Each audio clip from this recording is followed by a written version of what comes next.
guys, how about them patch notes? Pretty interesting, eh? I'm Alexis, and I'm a Grandmaster main tank and main healer, finishing Season 18 at 4100 on both roles. Ryan and Orisa is a double main tank composition that has been given a lot of attention on the PTR lately, but for the sake of this video, I would like to focus solely on the state of off-tanking in the upcoming meta. Today I'm going to be talking about something I haven't seen discussed much, which is D.Va and whether or not she's a strong hero pick with the upcoming changes to the state of Overwatch. Here comes a new challenger! I know.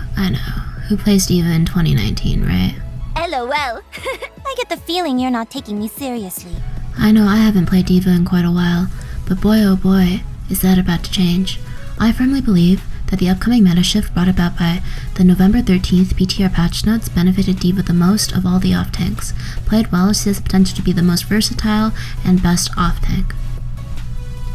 So for those of you that haven't heard about the recent patch notes, Barriers got a huge nerf while Armor got buffed, with the rest of Barrier being nerfed down to 600 HP, Sigma's dropping to 900 HP, and Ryan's being reduced to 1600 HP. Overall Barrier uptime is going to be lower than ever.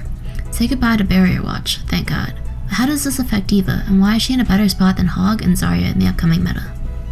Here are 7 reasons why D.Va is going to be the #1 off-tank. I'm number 1. Reason number 1 is that D.Va is going to be the tankiest off-tank by a significant amount, making her the best at body blocking. With lower barrier uptimes, the ability for a tank to be able to soak damage and hold space through body blocking is really important in the upcoming meta.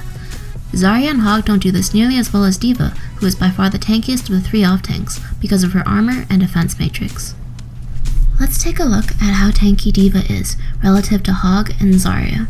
Zarya has 400 HP, 200 of which is health, with the other 200 is shield.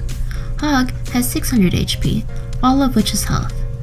D.Va has 600 HP, 400 of which is health, and 200 of which is armor. Because of the recent armor buffs, D.Va is by far the tankiest of the 3 off-tanks.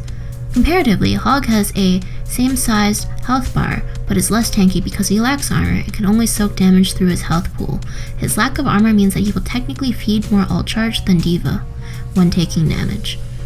Zarya's lower health bar makes her the weakest off-tank of the 3 at body blocking, despite her bubble, because she is overall squishier, especially without a shield being readily available to retreat behind. Reason number 2. Because of lower barrier uptimes, D.Va is invaluable because of her defense matrix.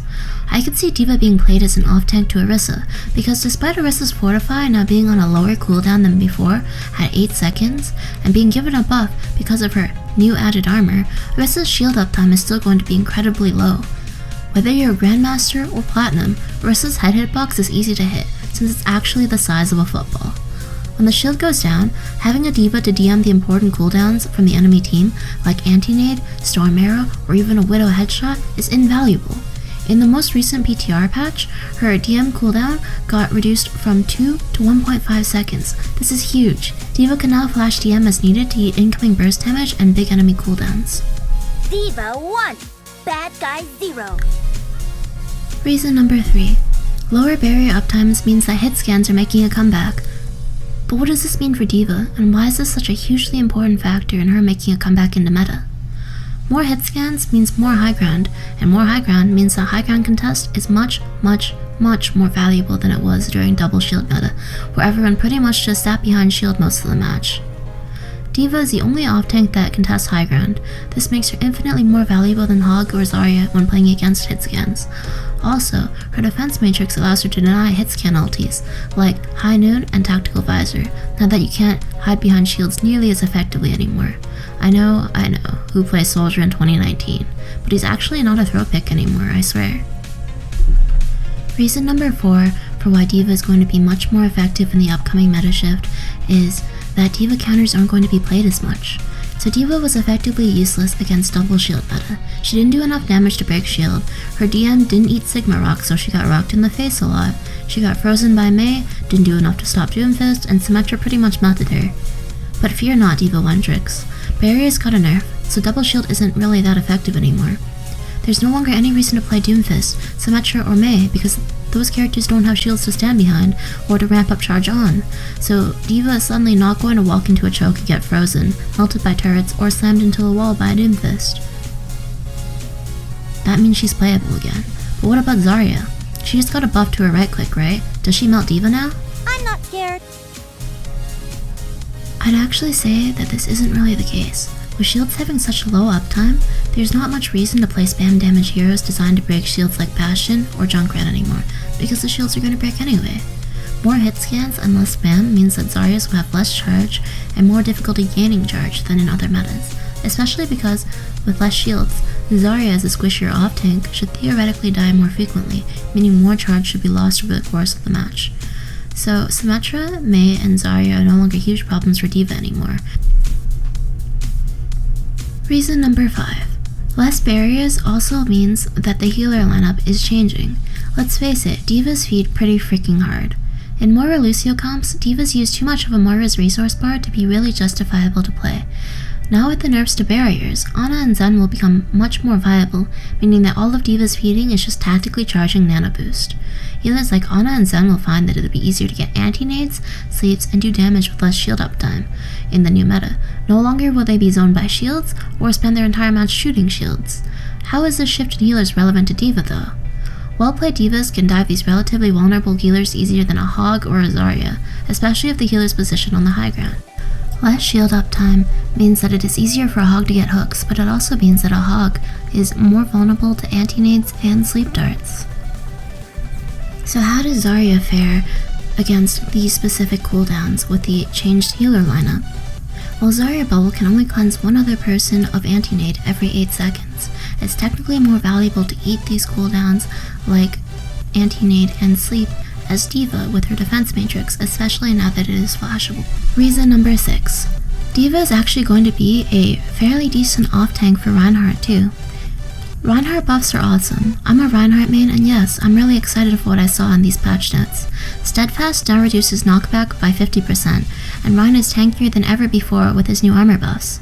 Why does a Reinhardt need a Zarya bubble when he no longer gets booped as much, has the highest shield health compared to other main tanks, and is tankier than ever before? He really doesn't. D.Va can defense matrix a lot of big cooldowns and ultimates on a Rein, while still maintaining the ability to contest high ground, and being able to help soak damage and body block as necessary on maps with plenty of high ground. Without lasers, Mei freeze, being thrown into a wall by Doomfist, or being booped as factors for why Rein needs a Zarya bubble, I firmly believe that D.Va is a suitable off-tank to be played with Reinhardt in lieu of Zarya. Obviously Winston D.Va is still more dynamic than Reinhardt and D.Va, but with Reaper not receiving any nerfs in the recent patch notes, and him being in such a strong spot at current, I don't think that Winston matches up to Reinhardt in his current state. Imagine a 500 HP, unboopable juggernaut with armor running at you, being speed boosted by Lucio.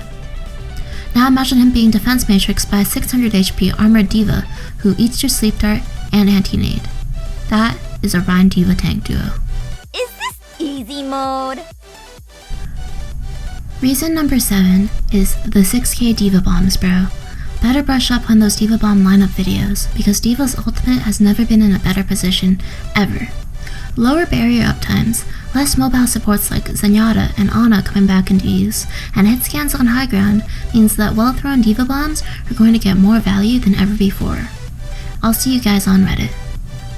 No hacks required. Anyways, those were 7 reasons why I think D.Va is going to be extremely viable and perhaps the best off-tank in the upcoming meta.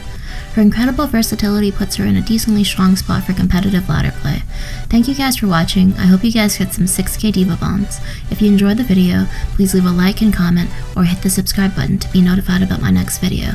You can also follow me on Twitch for more content. Links to my Twitch and the PTR patch notes are in the description box below. Love, D.Va. Winky face.